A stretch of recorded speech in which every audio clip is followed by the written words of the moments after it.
Bonjour à tous, vous m'entendez bien? Alors, je suis Vincent Seri, chargé d'affaires innovation à Grenoble, où on a la chance d'accompagner les sociétés dans leur processus de décarbonation. Et on va faire un petit coup de projecteur aujourd'hui sur le béton et liant bas carbone. Un chiffre à retenir, c'est 6%. Aujourd'hui, le béton, le ciment surtout, parce que le ciment, c'est 97% des émissions de gaz à effet de serre du béton, représente 6% des émissions de gaz à effet de serre au niveau mondial.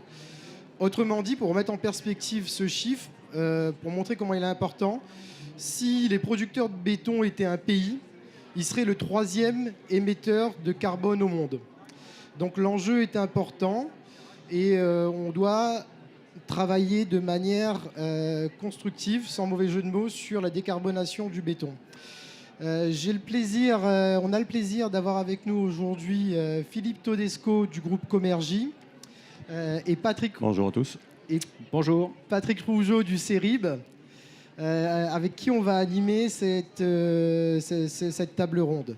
Alors, messieurs, est-ce que vous pouvez vous présenter et présenter vos institutions et sociétés respectives ?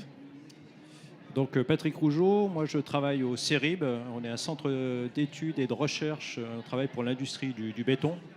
Donc voilà, notre rôle c'est d'accompagner les acteurs de la filière pour aller vers notamment du béton plus bas carbone. Moi je suis responsable de la direction matériaux et économie circulaire. Donc Philippe Todesco, je suis le président de Comergy, qui est Comergy Entreprise, et on a une petite dizaine de filiales qui travaillent dans la construction des réseaux numériques en France et la construction des centrales solaires et des parcs éoliens. Et nous développons, on travaille sur toute la France dans ces deux secteurs-là. Alors, l'idée de cette table ronde, c'est essayer de parler concrètement de ce qui se passe dans l'industrie du béton et de partir du terrain, donc avec Philippe, et de voir comment les entrepreneurs, les chefs d'entreprise prennent ce virage écologique et transforment leur modèle, prennent des risques techniques pour proposer des solutions de béton bas carbone. On a une innovation très performante avec le sujet de GreenPost que Philippe va nous présenter. Est-ce que vous pouvez nous dire un petit peu plus sur votre société et ce que vous avez mis en place ? Sur la société ou directement sur... Donc Comergy, comme je disais, entreprise est un groupe d'entreprises spécialisées dans les réseaux numériques, dans l'enfouissement des réseaux numériques, c'est le plus gros de notre volume de chiffre d'affaires, et dans la construction de parcs éoliens et de points hauts pour les antennes 5G. Nous travaillons dans toute la France et nous sommes 200 personnes à travailler chez Comergy aujourd'hui. Voilà. Et on est parti sur le principe qu'on fait à peu près, nous, 700 à 800 km de tranchées par an pour enfouir les réseaux numériques. Et on s'est dit, mais comment essayer de décarboner ces travaux ? Puisqu'aujourd'hui, c'est fait traditionnellement. Ça veut dire qu'on excave les matériaux, on pose des tubes dans la tranchée pour la fibre optique, et après on remplit en béton. Et on s'est dit, on va travailler sur une solution qui est complètement décarbonée, qui s'appelle GreenPost, et qui est partie du fait... on est parti sur le traitement de sol. Ça veut dire qu'on n'a plus d'excavation et on récupère les matériaux. Ça veut dire que la machine avance, traite les matériaux, creuse la tranchée, on met du liant à l'intérieur, on fait du traitement de sol. C'est le principe du traitement de sol que tout le monde connaît en France depuis des lustres, puisqu'on fait des autoroutes, des plateformes, on fait plein de choses avec du traitement de sol. Donc on prend les matériaux dans la tranchée, on les traite, on déroule les tubes et on remblait avec le matériau qui est traité, et après on compacte derrière, et les travaux sont finis. Donc quand vous voyez ici le train d'avancement, donc il n'y a plus de camions pour évacuer les matériaux, donc zéro déchet. Donc pour nous, ça nous a fait baisser l'empreinte carbone. Je vous le dirai après. Et la machine qui passe, qui fait ces 4 opérations en même temps, et les 2 petites machines de finition derrière. Donc on n'a plus de circulation de camions, plus de circulation de toupies de béton. Et ça nous a permis aujourd'hui de diminuer de 36 tonnes de CO2 au kilomètre. Puisque aujourd'hui, une tranchée standard en béton issu du clinker, on est bien d'accord. Et nous, on est arrivé à 2 tonnes de CO2 au kilomètre, puisqu'on n'utilise plus du ciment à base de clinker, mais on utilise un ciment décarboné à base d'argile et de mâche-fer. Donc on a réduit notre empreinte carbone par kilomètre de tranchée. On est passé de 38 à 2 tonnes de CO2. Je pense que vous pouvez nous dire, Philippe, quel type de ciment vous utilisez, parce que ça peut peut-être intéresser, même s'il faut citer des marques. Je ne sais pas si j'ai le droit de citer cette marque qui est basée dans Vendée. C'est le pionnier du ciment, du liant bas carbone en France. Et c'est un nom allemand, mais ils sont totalement français. Ils sont basés en Vendée. Et voilà, donc on a un contrat avec eux, ce qui nous a permis de descendre notre empreinte carbone à 2 tonnes de CO2 au kilomètre. Voilà. Et c'est un liant complètement naturel parce que c'est de l'argile avec du mâche-fer et avec une recette encore que je ne pourrais pas dire ici, que je ne connais pas d'ailleurs, mais qui nous permet d'arriver à ces chiffres. Voilà. Vous avez une image dernière image de votre camion, votre engin. On le verra plus tard. Non, juste pour revenir avant. Pardon. Donc ça nous a permis sur les 3 dernières années, 2021, 2022, 2023, sur le même périmètre de chiffre d'affaires, le même périmètre de longueur de tranchée qu'on a réalisé. Nous, on émettait en 2021 21 000 tonnes de CO2 chez OTE. OTE étant la filiale construction de Comergy. L'arrivée des Green Pose en 2022 nous a permis de baisser de 19% notre émission de CO2. Les premières machines sont arrivées en 2022, début de 2022. Et aujourd'hui, l'estimation fin 2023, donc on y est dans 3 mois, on va arriver à baisser de 53% notre émission de CO2. Tout ça grâce à cette innovation chez OTE. Voilà.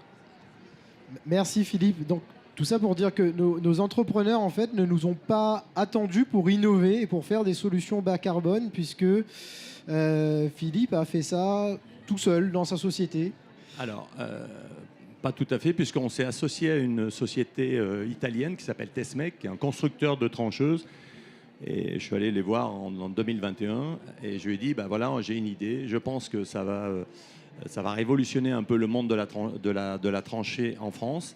Donc, est-ce que tu es partant? Donc, on a cofinancé, co-développé ensemble à 50% pour arriver à cette technologie aujourd'hui qui se développe en France. On a aujourd'hui 6 machines, bientôt 8 en fin d'année, tout financé par OTE et nos banquiers. Ce que je veux dire par là, que vous n'avez pas déposé de dossier ni d'appel à projet, ça a été fait de manière autonome.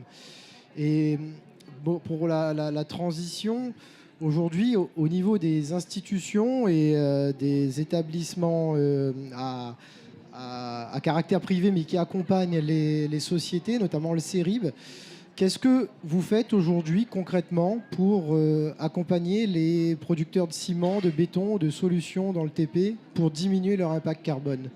Patrick? Alors, on intervient donc sur tout un domaine d'action. Donc, il y a tout d'abord des études et recherches qui sont menées pour décarboner les produits en béton, les systèmes constructifs en béton. Donc, ça passe par l'utilisation de béton à plus faible empreinte carbone, mais ça peut passer aussi par l'optimisation des quantités de béton. Donc, il n'y a pas que le matériau, il y a aussi l'échelle et surtout l'échelle de l'unité fonctionnelle. L'unité fonctionnelle, ça peut être 1 mètre carré de mur, 1 mètre carré de plancher, 1 mètre linéaire de tuyaux, par exemple. Donc, il y a de la recherche en laboratoire qui s'appuie sur des thèses, par exemple. Ensuite, on a aussi des études applicatives. Donc là, le but, c'est d'aller en usine, sur le terrain, pour montrer que les solutions labo fonctionnent, à condition aussi parfois d'optimiser le process. Donc, le process industriel, il est souvent décrié. En fait, c'est aussi un levier très important pour faire passer toutes ces solutions bas carbone. Juste, vous pouvez dire, au niveau du CERIB, votre mission là-dessus pour accompagner dans la transition énergétique, quel est exactement votre objectif? Alors, l'objectif, finalement, il est de répondre aux enjeux qui sont liés à la réglementation environnementale 2020. Donc, c'est une réglementation, comme vous le savez, qui existe déjà, donc qui concerne le bâtiment. Donc c'est une réglementation qui change complètement la donne parce qu'aujourd'hui, on doit respecter des seuils d'émissions de carbone ramenés au mètre carré de plancher, ce qu'on n'avait pas il y a quelques années. Et ces seuils vont diminuer dans les prochaines années. Donc là, on ne parle pas d'un horizon sur le très long terme, c'est du présent. Et dans quelques années, on a des seuils qui diminuent de plusieurs dizaines de pourcents. Et donc nous, notre rôle, c'est notamment de développer des bétons qui vont avoir une empreinte carbone divisée par 2, par exemple, par rapport à l'existant. Et alors, on a découvert dans le travail qu'on a fait ensemble que l'aspect normatif, les règles en place aujourd'hui sont plutôt contradictoires puisqu'elles ont peut-être tendance, si on les regarde au pied de la lettre, à contraindre les industriels à utiliser plutôt du béton traditionnel ou du béton à forte émission en carbone. Quels sont les moyens d'action qu'on a aujourd'hui pour changer la donne ? Alors, ça fait écho avec un autre axe sur lequel le CERIB intervient. Hein. Donc, c'est l'accompagnement des acteurs qui élaborent les normes. Donc, on participe à ces groupes de travail et on anime donc un groupe d'experts qui s'appelle justement Solutions Béton Bas Carbone. Donc, il a pour objectif de changer la principale norme béton, une des principales normes béton utilisées pour les structures, donc pour les bâtiments, les ouvrages de génie civil. Et l'objectif à court terme, à horizon fin 2024, début 2025, c'est d'avoir une nouvelle version de la norme qui va ouvrir beaucoup plus la porte à des liants bas carbone. Et donc, il y a de l'innovation dans le domaine de la normalisation. C'est un groupe qui réunit une centaine d'experts et on travaille avec une cadence extrêmement importante à la hauteur des enjeux pour avoir suffisamment donc, de degrés de liberté pour revoir nos façons de formuler les bétons et autoriser beaucoup plus des liants bas carbone à plus faible teneur en clinker. Et de votre côté, Philippe, comment a été accueillie votre innovation sur le marché qui est un peu hors norme parce qu'on n'est pas dans le circuit normatif classique, mais je crois savoir que vous n'êtes pas sur un béton structurel non plus. Mais quand vous présentez quelque chose de nouveau à vos clients comme ça, dans un milieu relativement averse aux risques technologiques, comment ils ont vécu les choses ? La première réaction, c'est de dire est-ce que ce que l'on va réaliser comme construction va tenir dans le temps ? Est-ce que c'est pas moins cher ? Alors, c'est un petit peu moins cher, c'est surtout très décarboné, ça je vous l'ai expliqué. Mais les normes, justement en France, globalement, pourquoi nous utiliser dans cette application un béton qui servirait à construire le pont de Millau ? Il n'y a aucun sens pour moi. Donc, on est tout à fait d'accord là-dessus. Et voilà, donc après, mettre en place des innovations et de dire au service des routes, écoutez, on va utiliser un liant qui va complètement décarboner et tout. On a été obligé de rajouter là-dessus, nous, une garantie de 10 ans de toutes nos tranchées, de tout notre réseau. Qui n'existait pas avant. Qui n'existait pas, pour pouvoir faire accepter cette solution. Alors maintenant, ça devient de plus en plus normalisé. Et en fait, certains départements en France connaissent très bien le traitement de sol, donc ils l'acceptent automatiquement. Ils disent, c'est du traitement de sol, vous avez 10 ans de garantie, vous pouvez y aller. Mais on a passé quand même 2 années à faire du lobbying. Et AXA, notre assureur, nous a accompagnés là-dessus en disant, on vous garantit tout ça pendant 10 ans. Ce qui a fait passer cette innovation. Mais on a été obligé de passer par là quand même. Et est-ce que pour vous, d'aller sur le marché avec cette innovation, ça a été plus dur au niveau technique ou au niveau commercial ? En termes de prix, est-ce que vous avez un positionnement concurrentiel avec cette innovation ? Aujourd'hui, cette solution est moins chère, entre 10 et 20% moins chère que d'une tranchée classique. Donc déjà beaucoup plus concurrentiel et apporte la baisse d'émissions carbone. Donc ce qui plaît beaucoup à nos clients, donc nos clients étant les opérateurs, tous les grands opérateurs français. Mais le problème, c'est pas les opérateurs qui décident d'utiliser cette solution, c'est le service des routes. Et le service des routes dit, ok, d'habitude depuis 20 ans on utilise un béton sorti issu du clinker, continuez à faire comme ça. Nous on dit non. On va aller contre ça.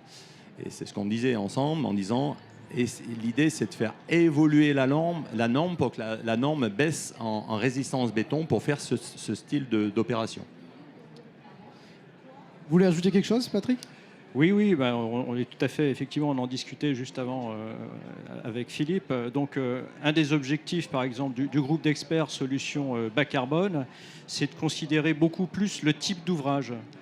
Et l'idée, c'est de dérouler une méthodologie et d'ouvrir des portes qui ne sont pas forcément les mêmes si on est sur un ouvrage d'art avec des durées de vie de 100 ans ou plus, ou alors si on est sur des durées de vie, comme pour les bâtiments traditionnels, de 50 ans. Et il y a aussi, il faut le savoir, beaucoup d'ouvrages provisoires pour lesquels les durées de vie sont 2 ans ou 10 ans. Et aujourd'hui, on applique la norme qui est définie pour une durée de vie de 50 ans, donc on est en excès de qualité. Voilà, donc c'est des choses qu'on reconsidère dans ce groupe de travail pour aller vers des bétons beaucoup plus bas carbone. Juste un complément, en fait les bétons bas carbone ne sont pas complètement nouveaux aujourd'hui. Les bétons à base de laitier par exemple, on les utilise depuis des décennies. Donc il y a une grande diversité sur les bétons bas carbone et beaucoup de bétons bas carbone sont basés sur des constructions traditionnelles. Et est-ce que du côté des établissements normatifs, vous faites bousculer par ce marché aujourd'hui des produits bas carbone dans le béton, dans la construction qui arrivent avant que vous ayez réellement légiféré sur comment on va procéder? Est-ce que c'est quelque chose qui va finalement à contre-courant? Ça vient du terrain et ensuite vous regardez et vous vous adaptez? Alors, il y a des attentes fortes, à juste titre, très légitimes du terrain, dans tous les secteurs, la voirie, le bâtiment, les ouvrages d'art. Et l'enjeu, c'est que les commissions de normalisation se mettent au niveau de ces enjeux. Donc ça veut dire qu'il faut aller plus vite. Et puis, il faut avoir beaucoup plus d'ouverture d'esprit, aller beaucoup plus. Il faut essayer de rapprocher l'innovation du contexte normatif. C'est tout l'enjeu, en fait. Et donc, ça demande une certaine souplesse et des méthodes de travail qui sont un petit peu différentes. Voilà, je pense que la commission de normalisation béton en France fonctionne bien de ce point de vue-là. Je dirais même qu'on apporte aussi des solutions au niveau européen. Donc, on n'est pas en retard par rapport à ce travail-là. C'était une question qu'on se posait, en fait, c'est comment est-ce que la France, qui reste un petit pays à l'échelle mondiale, influence l'innovation dans le béton? Parce que décarboner le béton, c'est décarboner dans le monde. Vous voyez un élan international sur le sujet? Alors oui, le sujet du béton bas carbone, on devrait dire les structures ou les applications en béton bas carbone, ce n'est pas évidemment un sujet essentiellement français. Alors au niveau mondial, je ne pourrais pas trop vous en parler. Par contre, au niveau européen, là oui, je peux en parler un petit peu. Au niveau européen, donc la France est partie prenante, un des acteurs principaux sur l'élaboration des normes au niveau européen. Et les concepts qu'on a élaborés en France durant ces 2 dernières années dans le groupe Solutions Bas Carbone vont être repris au niveau européen.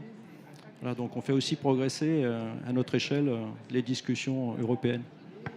Merci. Pour résumer, Philippe, vous avez quelque chose à ajouter? Oui, je peux rajouter aussi, c'est que le monde du béton est une industrie très lourde et très peu agile. Donc le temps de faire évoluer cette industrie va prendre du temps, de l'argent. Donc, mais je pense que tous les industriels du béton, aujourd'hui, on en a un très bon en France, se plongent là-dedans, ouvrent déjà une usine de liant décarboné. Donc il y a une vraie volonté d'y aller. Ils sont obligés, puisqu'ils payent des taxes carbone et qui sont très chères et ça coûte beaucoup d'argent. Et en fait, l'idée, c'est plus on diminuera les normes, on adaptera les normes au travail, en fait, aux réalisations, moins on émettra de carbone surtout, et moins ça sera cher. Plus on fera diminuer les coûts. Effectivement, alors pour résumer un petit peu cette table ronde, on voit qu'il y a un sujet qui est pris à bras-le-corps par les entrepreneurs, d'une part, par les institutionnels pour transformer l'industrie du béton. Ce qui n'est pas toujours facile parce que quand un cimentier il pousse votre porte ou il arrive, parler le même discours que lui qui est extrêmement technique dans une industrie qui est vieille, qui est relativement, où la clientèle est relativement averse aussi à l'innovation, au risque. C'est un vrai challenge qui implique toute une filière, des financeurs, des assureurs, on en a parlé, des établissements comme le CERIB. Et nous, BPI France aussi, on est confrontés à cette nouveauté. On sait bien financer du logiciel, on a des belles licornes logicielles. Dans le béton, je pense que ça demande un sursaut d'effort de notre part aussi pour accompagner ce changement qui, encore une fois, est d'importance majeure. Merci à vous. Je vous propose de prendre des questions dans l'Assemblée, s'il y en a. C'est toujours la première question qui est difficile. N'hésitez pas. Oui ? Il y a le micro qui va arriver.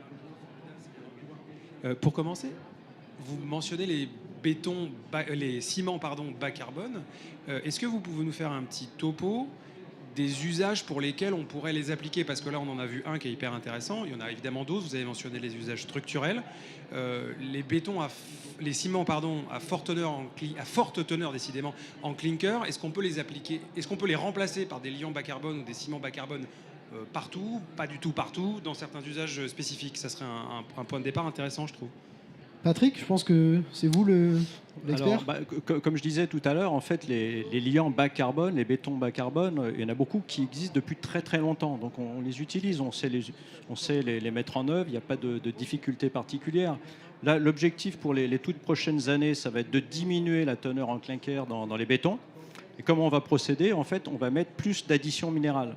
Donc, les additions minérales, en gros, il y a deux familles. Il y a ce qui vient des carrières, qui est broyé. On obtient des particules fines qui ont des propriétés liantes. Puis il y a aussi des coproduits industriels, comme les laitiers d'eau fourneau, les cendres volantes, les fumées de silice.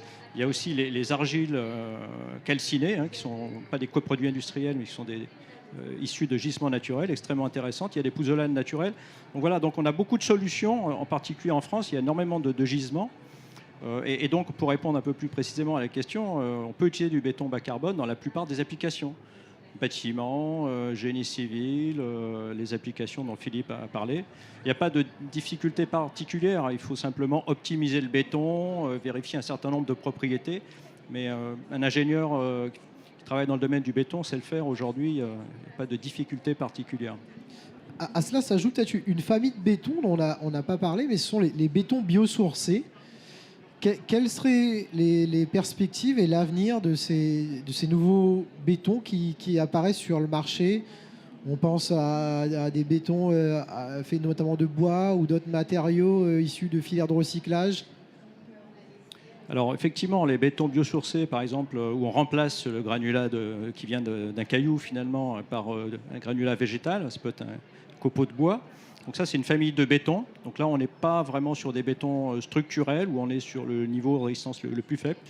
Mais ça ne veut pas dire qu'il n'y a pas d'intérêt. Donc l'intérêt de ce type de béton, c'est quand on va rechercher, par exemple, un équilibre entre la résistance mécanique et des propriétés thermiques. Voilà, donc en fait, le béton, c'est pas un seul matériau, il y a une très très grande diversité. Et béton biosourcé, un certain nombre d'applications pertinentes. Par contre, si on est sur du béton structurel, on va chercher la résistance mécanique, la durabilité. Là, il faut utiliser des granulats minéraux. L'émission carbone d'une tonne de granulats, ça ne dépasse pas 5 kg. Donc ça reste une solution la plus intéressante. Est-ce que, messieurs, dames, vous avez d'autres questions?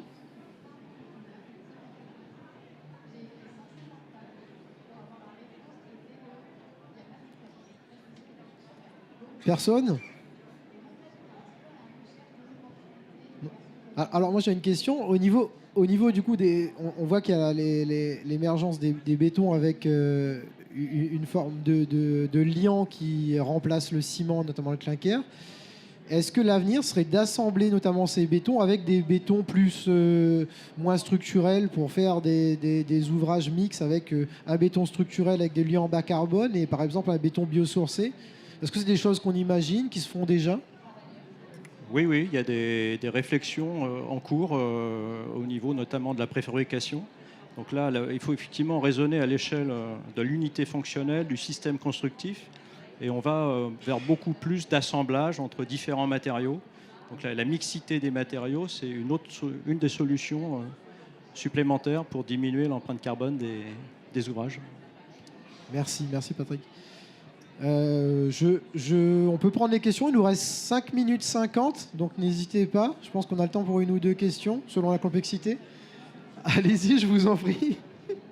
Pour tirer un peu le fil de ce que je vous posais comme autre question, qu'est-ce qui bloque, si tant est que quelque chose bloque, du côté des producteurs de ciment pour effectuer ces transitions? Alors, je lisais un petit peu avant sur la question, il y en a quand même plusieurs, mais c'est quoi quels sont les grands blocs de ce qu'ils peuvent faire pour passer à ces ciments bas carbone? Parce qu'on peut changer les fours, on peut changer les procédés, on peut changer même le type de produit qu'on veut produire. Qu'est-ce qu'il nous faut regarder, comme si on s'intéresse à la chose d'un regard extérieur?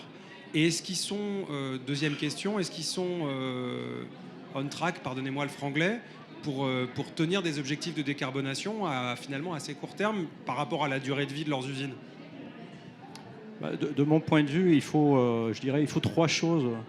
Il y a le niveau industriel, il y a la recherche, et ensuite il y a le volet réglementaire et normatif. Voilà, donc il faut des recherches pour trouver les bons liants durables qui ont un intérêt économique aussi. Ensuite, il faut accompagner les industriels pour qu'eux puissent les mettre en place sur site, sur le terrain, sur les chantiers, dans les usines. Le process peut apporter énormément. Et si on a fait tout ce travail-là, mais qu'on n'a pas fait évoluer les normes, finalement, il manque quelque chose. Donc il faut faire évoluer les normes. Et je pense que Philippe en a parlé. Pour avancer, il faut aussi un petit changement des mentalités. Il faut revoir la façon de travailler, accepter aussi une prise de risque.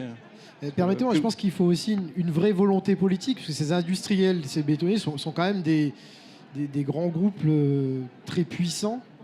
Et peut-être pour les faire changer, il faut aussi une politique moteur pour les inciter à aller vers ces solutions. Je crois qu'aujourd'hui, vraiment, tous les acteurs, tous les fournisseurs de ciment, d'additions minérales, les utilisateurs, les producteurs de béton prêt à l'emploi, les préfabricants, tout le monde est motivé. Enfin, encore une fois, il y a une centaine de personnes dans ce groupe-là, Solutions Bas Carbone. On discute beaucoup, on n'est pas toujours d'accord, mais on a tous envie d'avancer ensemble. Donc à horizon un an et demi, on aura une nouvelle norme qui, j'espère, répondra un peu plus aux attentes des utilisateurs. Merci Patrick. Si on n'a pas d'autres questions, je vous propose de conclure là-dessus. On vous remercie beaucoup pour votre présence. Et si vous avez des questions, on sera encore sur l'événement. Des questions posées en plus dans le domaine privé. On est disposé à vous répondre. Merci. Merci beaucoup. Bonne journée. Merci.